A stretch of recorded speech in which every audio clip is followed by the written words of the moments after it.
Something I want you to remember the next time that you're doing something competitive with your kid and they pitch a total fit, like my beloved son. We were playing a very friendly, non-competitive game of kickball in the front yard, and it was too much for him. Okay, he's 8 years old, but it was still too much for him to lose at the natural competitiveness of kickball. He melted down in the grass several times, was really upset that he felt like he was really bad at the game and he was losing, etc., etc.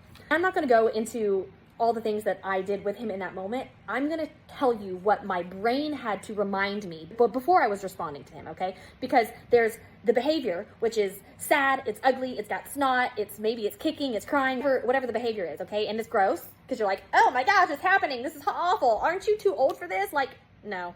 Before I respond to that, I have to regulate myself and get myself in a place where I can respond to him in a way that honors who I am as the parent, okay? And I want to be respectful, responsible, and reasonable, kind, loving, and gracious, while also teaching him how to be a human, because it's his first time on earth. He's only been here for 8 years, okay? I'm still really bad at it, and I've been here for 34 years, you know what I mean? Like, we're all just doing our best, and he was just doing his best in that moment with his capacity, all right? So some things I told myself before getting onto him for crying or whining or being in the grass or ruining the game for everybody and all this stuff, like suck it up, everyone loses, get over it type thing. Before I do any of that, I'm telling myself, this is really hard for him. He's really upset. He is feeling like his worth as a kid is tied into this competition, because our society teaches that performance, gets you valued. And as much as we at home try not to follow that rhetoric, it still happens, okay? So he's feeling less valuable. He doesn't have the years of experience that I have to know that this one moment isn't actually going to break his world, right? Being 34, I have lost and failed a lot of times. More so recently. And it's really, really sucky. I hate failing, okay? Rarely did it happen when I was younger. I'm continuously humbled now that I just can't be perfect and I just have to deal with it. But I have years of experience to help me through that, to know that I'm not actually worthless, that people don't actually not like me, that I will get better with practice, and that I'm capable of surviving through discomfort. He doesn't have that much experience, okay? He's still gaining it, so he doesn't have the same type of adult insight that I have. So I have to tell myself that. Thirdly, I have to remember his immaturity.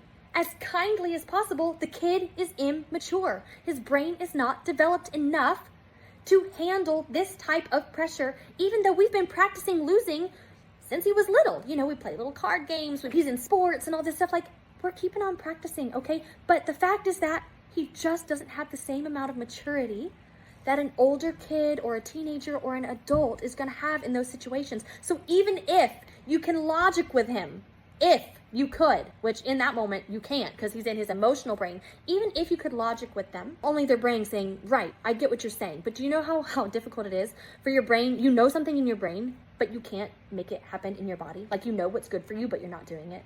Right? Like, we do this all the time with exercise, with our health, with, how we're supposed to be running our day. Like, yeah, we know it, but we're not doing it. Okay? He knows it.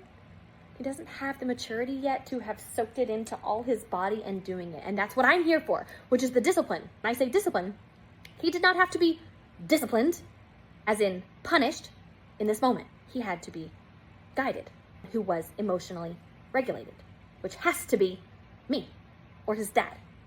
If not both of us, at least one of us has to stop before the ugly behavior, before we go to it and say, my kid's only 8, he's immature, and he doesn't have the experience I have. So I need to have a lot of grace for him in this moment. And then you go to the child.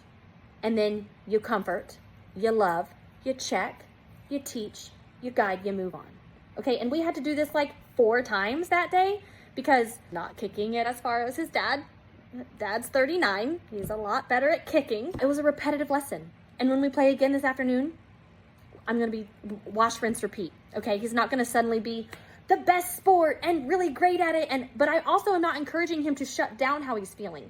I don't want him to just suck it up and not tell me how he feels. I want him to tell me how it feels. I want him to show me what he's feeling, even if it looks messy. Okay? Because it's my job to regulate and then come down to him. And I teach parents how to do this. If you want ideas of how to discipline your kid when that behavior is either really emotional or really aggressive or really ugly, or even it's just, you're like, oh, it's defiant, it's disrespectful, it's embarrassing. Like, I go over all this kind of stuff in my course, Discipline Rewired. So you could go check it out and see if it is for you. You can check it through the link in my bio or comment discipline below, or you could just drop a question down beneath. And if you have a question about what's in the course and how it can add value to your specific situation, then I can tell you and answer that question for you.